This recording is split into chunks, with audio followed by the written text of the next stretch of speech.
Hey, how you doing? Welcome back.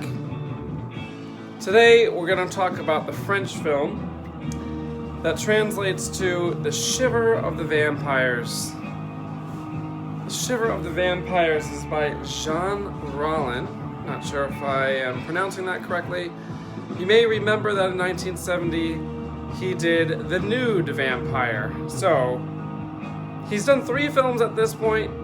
All 3 are about vampires, sort of. The first one was The Rape of the Vampire, which was a short film with a bunch of nonsense after it. Then we had The Nude Vampire, and now here we have The Shiver of the Vampires. Now, I don't know why it's called The Shiver of the Vampires, but if you watched our last video, you wouldn't really expect it to be coherent anyway. Now, that being said, this movie actually does make sense, especially once you hit about the midpoint. Before we get into the details, I'll point out the score, which is a rock and roll score, which is very different than the score of The Nude Vampire, which was a almost disturbingly cacophonous score of symphonic instruments playing what might be notes. This just sounds like a rock song, you know? It's very normal. I'm gonna say that this score does not fit the movie. I don't know, the movie was weird and creepy, and then the music would kick in, and it's just this like kind of easygoing rock. Anyway, that being said, the movie was pretty cool. I'd give it an 8 out of 10. This may be an inflated score because I was expecting to hate it because I did not like the first 2 Jean Rollin movies and they didn't really make sense, and I was expecting this one to not make sense, but it was actually really well done. It starts off seemingly in the middle of a movie with no explanation of anything that's going on. It actually starts off with 2 guys killing themselves by staking themselves in the hearts. So that's like weird. Why is that happening? And I was expecting it to be just a total weirdo, incoherent mess the whole way through. But the way it's done, every, 5 minutes or so, Jean Rollin gives you a little tiny crumb of something that makes sense. And as it goes on, you figure out what's going on, and he's kind of like feeding it to you this way on purpose. So I really appreciate that, because by the end of it, you understand the whole thing.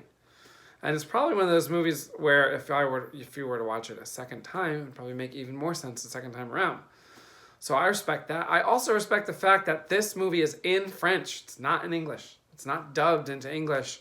So that there's no American actor in it. There's no big star or like washed up star like all these Italian films where they get one English speaking actor to be the main guy, and then that way they can like sell it to English speaking audiences. No, this movie is French. It's just French. It's not a co-production with other countries. It doesn't have foreign actors in it. It's all French. It's just straight up French. So I respect that. They're not pandering to the wider audiences. It's a total weirdo film. It's not like anything else that was coming out at the time. It's not like anything else that came out the previous year. It's not like anything else we talked about yet this year. So respect on the unique front. Also, check out the flyer. Looks awesome. I know, I kind of wish the movie was as cool as the flyer. The flyer has a giant winged beast feeding off of a woman. That doesn't happen. The rest of it does. But let's see. I think it would be best, if you're interested in this film, to watch it before viewing the rest of this video, because I went into it blind, and I appreciate that I did. And other than the fact that I told you people are staking themselves in the beginning, which happens in the first minute of the movie, I think it would be better if you just let it unravel to you the way it unraveled to me. Now, assuming that you have done that, stopped the video, or you've already seen it, and now you're coming back, let's talk about the weirdo stuff and details of what happens in this movie. So, these 2 guys kill themselves. supposedly. You don't know why, but they're killing themselves by sticking themselves in the heart. All right. Then their cousin shows up, and their cousin just got married. Their cousin's a female and just got married to a man. So they show up, and they're hoping to see her cousins, except they just died. And the neighbor tells them, yeah, like, they're dead. You missed them. So the girl's upset, and then she kind of feels like a semi-unexplained supernatural feeling, like I don't know, maybe she's just grieving, or maybe there's something more. So she tells her brand new husband, who we find out she has never had sex with before, that she wants to sleep alone tonight. So you can imagine the guy's frustration, because this is obviously a let's wait until we're married type thing, and then they got married, and then he doesn't get to have sex with her, which is significant in a few ways. So he leaves her alone at her request. She gets in bed, and then a woman emerges from the grandfather clock in the room of this woman. She emerges, she takes off the girl cousin's clothes. Her name's Ile, I think. It's Isle, but in French that's Ile, I think. Oh my gosh, my friends that speak French that watch this are gonna be mad at me. I'm butchering all these French words. So Ile, okay, she is stripped by this clock woman, and then I would say, I guess felt up would be the correct term, or seduced by this somewhat older woman. And then she goes away. And then the next thing, there's these two servants of the two guys that killed themselves. And they're walking around, and they're usually almost naked. And they don't talk a lot, but they're human. And they walk around naked and kind of like do stuff. And then they kind of like tell our two guests here, our two newlyweds, that these two cousins of hers are not dead, and that they're just working. And then she's like, oh, well, the neighbor said they were dead. And they're like, no, they're not dead. And then they show up, and then they talk. And these two guys come, and they're dressed like extravagant, I guess hippies, but like really like out there. Like they're almost feminine. These two guys, they're really thin, they're really tall, and they I don't know, like I don't know what French hippie culture was like, but they strike me as being very feminine. In contrast, the groom does not strike me as being feminine. So I'm pretty sure it's on purpose. Anyway, they somehow it gets out that they do work in the library. Then the newlywed husband, goes to the library at one point to try and figure out what they're doing in the library. They're not there. And then all the books start flying of their own volition and like slapping the guy around. Like the guy gets beat up by books. So that's like weirdo part number 2. Weirdo part number 1 would be the emerging from the clock. And then weirdo part number 2 is this guy getting beat up by books. Like he gets like bruised on his face and everything. His wife's like, oh, what's going on? Well, anyway, it's hard for me to even keep all this straight. And obviously I don't really need to go through every single thing anyway. But what ends up happening is we find out that the two brothers that are cousins of the girl were vampire hunters. And they had been hunting vampires, but they got turned. They got, in a struggle, they got turned. So now they're vampires, okay? And this woman that came out of the clock is kind of like the master vampire for the area. And this part I really liked. She has a master that's higher up than her that we never meet. And like he's the one that like gives the assignments to like which vampires are going to go where. And they don't fully get into it, but they kind of get into this hierarchy of the vampires, which I like a lot.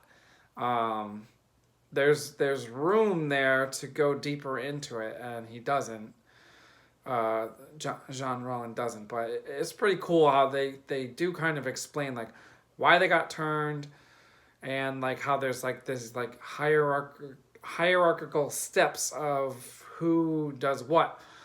There's a part where the two guys realize that the woman vampire is going to turn their cousin, and they don't want her to. And she's like, well, it's too late. I've already seduced her. I think she gave her like the first bite, and then like there's more bites than, the final bite will turn her into a vampire. And weirdo part number 3, these two guys that are now vampires and are supposed to do whatever the woman says, rape her. Because they just like realize they're stronger. And the woman says, like she's upset that she's getting raped, but she's more upset that she's getting raped by men because she said she's a lesbian. She only wants to have sex with women. So the fact that she's being raped by men is like what makes it bad, because she's very sexual. I get the impression that like she'll have sex with like any woman, like, that she, whatever. And if these two guys were women, she probably wouldn't have cared, but she emphasizes the fact that they're men and she doesn't want to have sex with men. Anyway, they rape her. It's not a gratuitous rape scene. It's just kind of the beginning.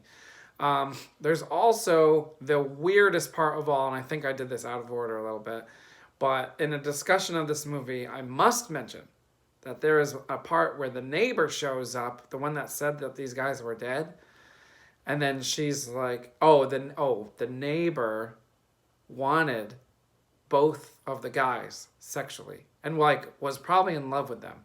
And they both were in love with her. And before they got turned into vampires, they were going to apparently have some kind of like 3-way relationship where like they like impregnated her and like we're going to like, I don't know, like live as like a family unit or something. It's not totally explained, but that's the impression I got. Like they wanted to like have a kid with her, but be like 2 dads and 1 mom. Anyway, that woman comes in, trying to figure out what's going on. And then she sees the 2 guys, and she's like, oh, like, you're still alive. I thought you were dead. Like, let's make love. And then the woman vampire is like, no way. Can't do that. And then the 2 guys want to still. And then the woman wants to, the neighbor. And then the female vampire is being very vague. And then she kind of like goes in and like hugs the woman. Like both of them are only wearing like a cloak, so they're naked under the cloak, and so she hugs her, and then she releases her from the hug, and then her nipples are bleeding. At first I thought maybe they were cut off, but I didn't understand what was going on. I'm like, how are these women's nipples bleeding? And then the camera pans back over to the woman vampire, and she's got these giant spikes coming out of her breasts. Like, I still don't know if they were like attached, if she was wearing spikes, or if she like grew them, and if they were like demonic spikes. They did talk about the fact that they worshipped the horned god. I don't know if that's supposed to be Satan or not, but I don't know. They're like, you gotta kind of watch it, and hopefully you already have if you're this deep into the video. But the way that all of a sudden this woman like has these spikes coming out of her breasts, and you only see them for like a split second, and I didn't pause it, and the neighbor died from it. Like she just got like poked by a hug. I don't know. It really stuck with me. I yelled out loud when it happened just because I was not expecting that. There's not a lot of violence in this movie. It's just like a vampire, like sexy vampire movie that's like kind of weird and really, really artsy. But like that part, I think that was the only part where somebody like really got killed on screen, I think. But it's just it was like pretty shocking. So that was cool. Also, there's some of the decorative pieces in this movie that like are just there are crazy looking. Like there's like these weird statues. You don't see them that much, but once in a while you see these weird statues.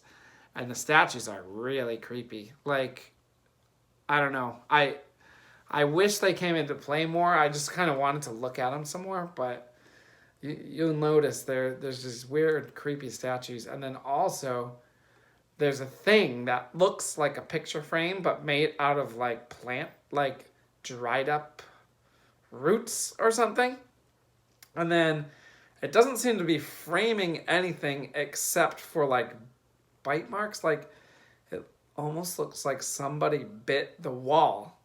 And then there's these like roots around it framing the bite. And then there's like blood on the wall. I don't know. I can't even, you just got to see it. Like it's surreal.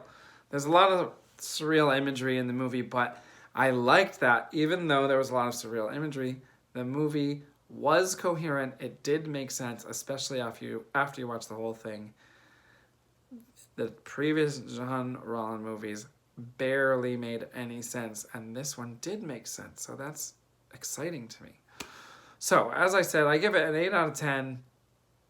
You know, I was expecting to dislike it, but I give it an 8 out of 10. It was very unique.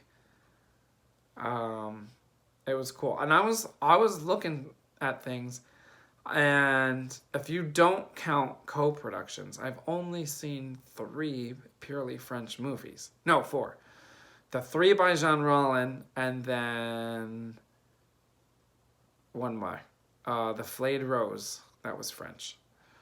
I've also seen Martyrs, which is part French, part Canadian. That's like a much newer film. It's from like 2008, which I don't like at all. It's known as being a French film. It's primarily French. So I guess that could count as 4. All the other French films I've seen have been like primarily Italian, but like Italian-French co-productions. But anyway, Jean Rollin made a second film in 1971 called Requiem for a Vampire. We're going to do that one next. So I'll see you then. Bye.